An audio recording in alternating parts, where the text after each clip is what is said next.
Bapak, kami mengucap syukur untuk pagi hari yang luar biasa. Kami bangun dengan tubuh yang sehat, dengan semangat yang baru pagi hari ini. Terima kasih untuk pemeliharaan Tuhan yang sempurna untuk setiap kami. Dan kami mau mendengar renungan firman Tuhan. Pagi hari ini Roh Kudus tolong kami untuk kami mengerti, memahami, dan punya hati yang rela melakukan kebenaran firman-Mu dan Engkau Tuhan yang memampukan kami untuk melakukannya. Terima kasih Bapa, dalam nama Yesus kami berdoa. Amin. Sekali lagi shalom Bapak Ibu, semuanya dalam keadaan baik-baik. Amin ya. Puji Tuhan.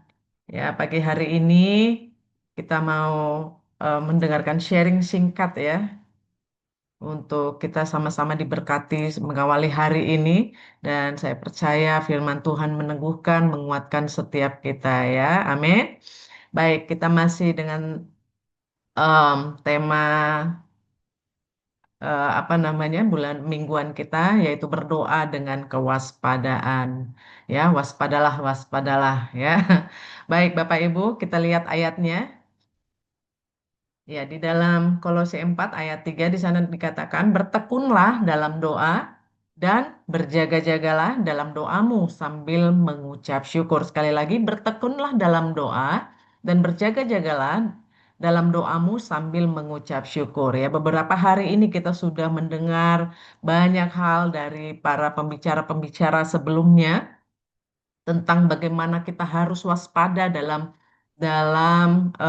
apa membangun kebiasaan berdoa dengan penuh kewaspadaan ya Bapak Ibu. Kalau saya melihat dari ayat ini ada tiga hal yang memang harus kita pahami dari ayat ini. Yang pertama, kita diminta untuk bertekun ya dalam doa, yang kemudian juga kita diminta untuk kita tetap berjaga-jaga ya, bertekun, berjaga-jaga dan sambil mengucap syukur. Kelihatannya nggak nyambung ya Bapak Ibu ya, bertekun, berjaga-jaga hubungannya dengan mengucap syukur apa gitu ya. Nah, nanti kita akan lihat kenapa kita diminta untuk mengucap syukur dalam setiap doa-doa kita, dalam setiap apa namanya doa yang kita lakukan sambil berjaga-jaga ini ya. Tadi kita sudah lihat bahwa tema utama kita diminta untuk waspada ya Bapak Ibu.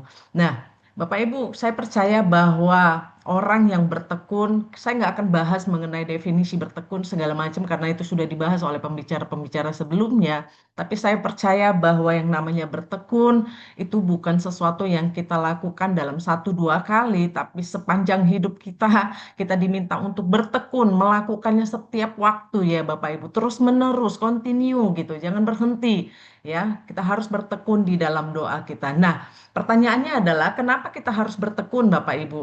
Kenapa kita harus waspada ya? Karena ternyata berdoa dengan kewaspadaan itu bicara tentang standar doa yang bukan hanya sekedar doa biasa yang kita lakukan ya. Banyak orang mungkin berdoa ya, berdoa makan ya, berdoa sebelum tidur atau mau berangkat bekerja ya. Tapi level doa itu yang diminta untuk kita berjaga-jaga itu bukan sekedar doa yang seperti itu Bapak Ibu, tapi doa di mana kita membangun keintiman kita dengan Tuhan, kita punya waktu khusus dengan Tuhan, di mana secara pribadi kita menanti-nantikan Tuhan Bapak Ibu. Jadi punya hubungan yang lebih dalam dengan Tuhan sambil kita berjaga-jaga. Jadi bukan sekedar doa rutinitas yang kita lakukan. Mau makan kita berdoa, mau tidur kita berdoa. Bukan, bukan itu yang Tuhan minta. Tapi doa yang lebih dalam, intim sampai kita Alkitab bilang bertemu muka dengan Tuhan ya. Doa yang disertai dengan eh, hubungan yang lebih dalam, intinya begitu ya. Jadi berdoa dengan kewaspadaan itu bicara bahwa setiap kita sambil kita berdoa menantikan kedatangan Tuhan, kita pun perlu berjaga-jaga dalam hidup kita. Jadi nggak cukup juga dengan yang kita lakukan hanya berdoa, tapi kita nggak menjaga hidup kita. Alkitab berkata bahwa bertekunlah dan berdoalah dan berjaga-jaga gitu Bapak Ibu. Jadi berdoa dengan kewaspadaan itu artinya sambil kita berdoa, tapi bagian kita yang lain adalah kita menjaga hidup kita terus selaras dengan kebenaran firman Tuhan. Amin. Kita terus mengerjakan hidup kita, mengusahakan hidup kita untuk kita terus melakukan kebenaran firman Tuhan.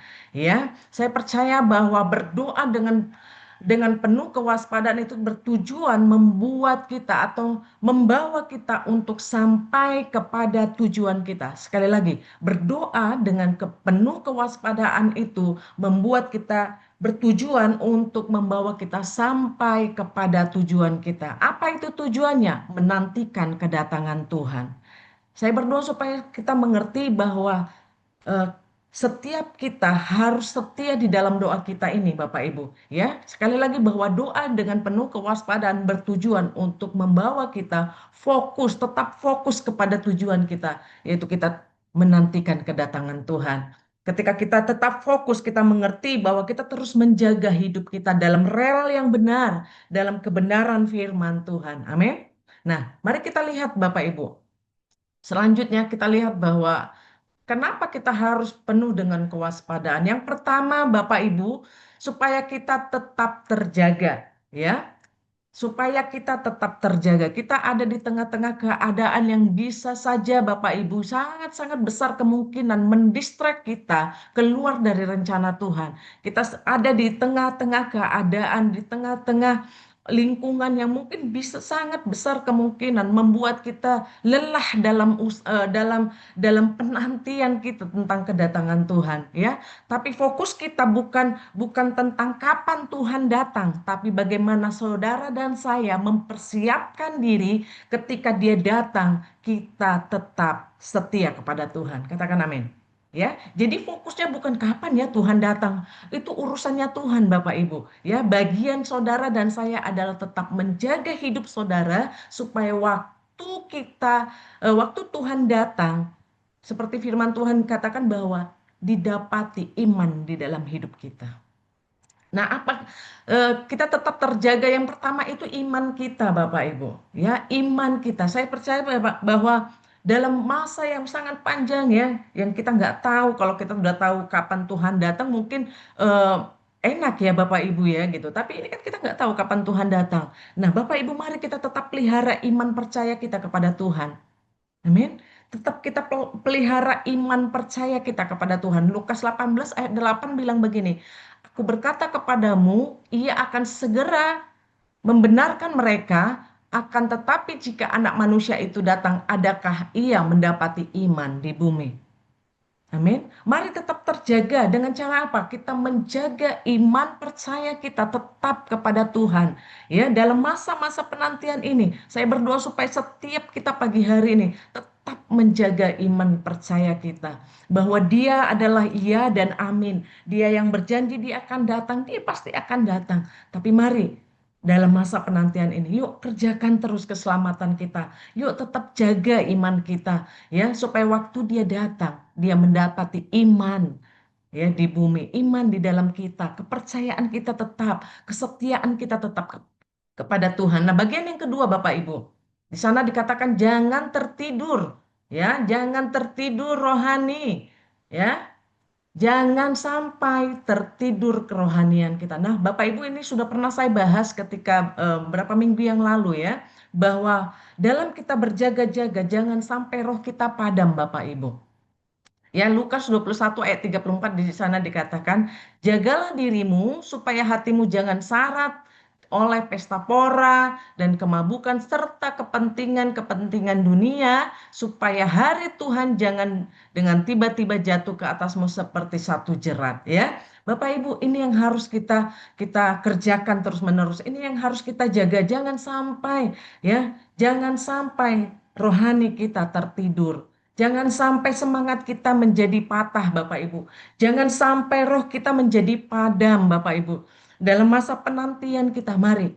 Saya mengingatkan setiap kita dan saya mengingatkan pribadi saya bahwa jangan sampai kita mengalami tertidur rohani. Ya, jangan sampai semangat kita patah. Oh ya udahlah Tuhan nggak datang-datang. Udahlah ya gitu kan. Udah nggak usah. Jadi apa namanya semangatnya udah nggak sama gitu ya Bapak Ibu karena mungkin sudah kelelahan menantikan kedatangan Tuhan ya. Jadi Bapak Ibu berjaga-jaga artinya itu tidak tertidur Bapak Ibu. Berjaga-jaga itu artinya apa sih? Berjaga-jaga itu artinya siap siaga ya dalam keadaan apapun Bapak Ibu ya.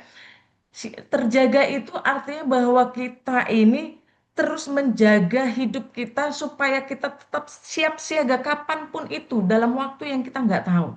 Ya, jadi pastikan Bapak Ibu kita tetap terjaga, kita tetap menjaga iman kita, menjaga kerohanian kita tetap menyala-nyala dalam Tuhan. Ya, kemudian apa lagi? Bahwa kita pun dalam terjaga kita tetap harus juga menjaga kasih kita kepada Tuhan dan juga kepada sesama Bapak Ibu. Ya, firman Tuhan mengingatkan kita bahwa di akhir zaman ini kasih mulai luntur Bapak Ibu. Ya, jadi mari tetap terjaga. Tidak saja hanya mengasihi Tuhan, tetapi juga mengasihi saudara kita, mengasihi sesama. Jangan sampai em, semangat untuk mengasihi itu juga undur dari kita ya. Nah, Bapak Ibu, saya percaya bahwa mari setiap kita ketika kita tetap terjaga ya, Bapak Ibu, ketika apa namanya lima gadis bodoh itu kita belajar banyak hal ya tentang lima gadis bodoh dan lima gadis bijaksana itu ya Bapak Ibu. Dalam masa penantian mereka sempat tertidur gitu. Tapi saya percaya mereka nggak tidur dengan nyaman sih kalau menurut saya ya Bapak Ibu. Bayangkan itu adalah satu momen yang apa ya? Yang sangat-sangat ditunggu, yang sangat-sangat dinanti. Saya pikir kalaupun mereka tertidur, mereka tidak begitu terlelap. Buktinya ketika orang berkata mempelai datang, mereka langsung bangun gitu. Ya, saya membayangkan mereka waktu itu tidur dengan kayak apa istilah apa ya? Tidur ayam gitu ya. Sama Bapak Ibu. Ketika saya setiap kali disuruh disuruh sharing firman Tuhan, saya tidur nggak nyenyak ya. Sama dengan Kak Mita juga kayaknya ya. Jadi setiap kali ya saya bisa membayangkan itu momen yang paling lebih mungkin lebih sangat dinanti-nantikan ya. Effortnya lebih daripada tugas pagi seperti ini gitu. Menantikan orang yang sangat dinanti-nantikan ya, tapi karena datangnya lama mereka tertidur dan itu tidurnya nggak nyenyak. Tapi Bapak Ibu kita lihat bagaimana gadis bijaksana ini pun mempersiapkan segala sesuatunya ya. Mereka menyediakan minyak cadangan ketika ketika pelita mereka padam, mereka masih punya cadangan sehingga lima gadis bodoh itu tidak pernah berpikir untuk menyediakan cadangan. Dia pikir ya sudahlah ini cukup atau nanti kan teman saya punya dan saya bisa minta gitu. Kalau Tuhan udah datang nggak ada lagi waktunya untuk kita beli minyak gitu istilahnya atau minta gitu ya. Gadis bijaksana ini sangat bijaksana. Dia bilang bukan dia tidak mengasihi temannya yang nggak bawa minyak Bapak Ibu, tapi di saat itu sudah nggak ada lagi istilah apa namanya eh, ya udah maksudnya setiap kita bertanggung jawab mempersiapkan diri kita masing-masing gitu ya. Jadi kita belajar dari lima gadis bijaksana ini, mereka tetap terjaga. Ya, mereka punya cadangan minyak, ya, mereka mempersiapkan segala sesuatunya, menantikan kedatangan mempelai prianya, ya, Bapak Ibu. Nah, sama Bapak Ibu, hal yang sama juga tetap harus ada di dalam hidup kita. Kita harus tetap terjaga dalam masa-masa keadaan yang sangat-sangat apa ya namanya hari-hari ini sangat jahat. Mari kita tetap terjaga. Jaga iman saudara. Jaga semangat melayani saudara. Jaga kasih saudara kepada Tuhan dan juga kepada sesama. Ya, ini yang harus kita bangun setiap hari. Nah, bagian kedua, kenapa kita harus waspada Bapak Ibu? Ya, supaya kita tidak jatuh dalam pencobaan. Amin. Ya, saya percaya ketika kita tetap melatih hidup kita terjaga, saya percaya kita punya hikmat untuk apa yang harus kita lakukan. Ya, apa yang harus kita lakukan. Nah, Matius 26 ayat 41 dikatakan, berjaga-jagalah dan berdoalah supaya kamu jangan jatuh ke dalam pencobaan. Roh memang penurut, tetapi daging lemah. Ya, supaya kita tidak jatuh dalam pencobaan. Lukas 22 ayat 46, di sana dikatakan, katanya kepada mereka, mengapa kamu tertidur? Bangunlah dan berdoalah. Bangunlah dan berdoalah supaya kamu jangan jatuh ke dalam pencobaan. Bapak Ibu, mari kita jaga hidup kita supaya kita tidak jatuh dalam pencobaan. Ada banyak orang yang mundur hari-hari ini, ya. Ada banyak orang yang mulai lengah, Bapak Ibu, ya, karena menunggu ke Tuhan nggak datang-datang, ya. akhirnya dia lelah, lemah, dan akhirnya tidak menjaga hidupnya jatuh dalam pencobaan. Ya, mari Bapak Ibu, kita supaya kita jaga hidup kita, kita nggak lengah dengan semua keadaan ya. Mungkin kita hari-hari ini dibawa ke dalam situasi yang sangat sulit. Apapun yang terjadi dalam hidup kita, ayo bangun diri kita, bangun hidup kita. Kita tetap fokus kepada tujuan kita, menantikan kedatangan Tuhan. Ya, supaya apa? Ketika dia datang, dia mendapati iman di dalam hidup kita. Ya, Bapak Ibu, saya ingat di dalam berapa itu? 1 Petrus ya, bahwa si jahat itu apa? Dikatakan bahwa sadarlah, berjaga-jagalah bahwa lawan kita ini si jahat, Bapak Ibu. Lawan kita ini iblis yang dia selalu siap untuk mencari orang yang siap dimangsa. Waktu kita lemah, waktu kita lengah, dia siap menangkap kita, Bapak Ibu. Dia siap menangkap kita ya.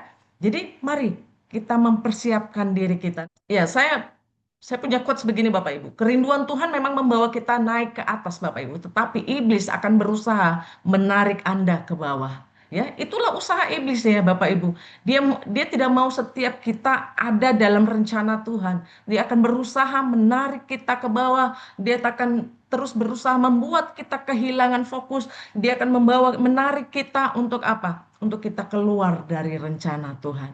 Saya berdoa Bapak Ibu supaya setiap kita didapati Tuhan tetap setia di dalam Tuhan. Ya.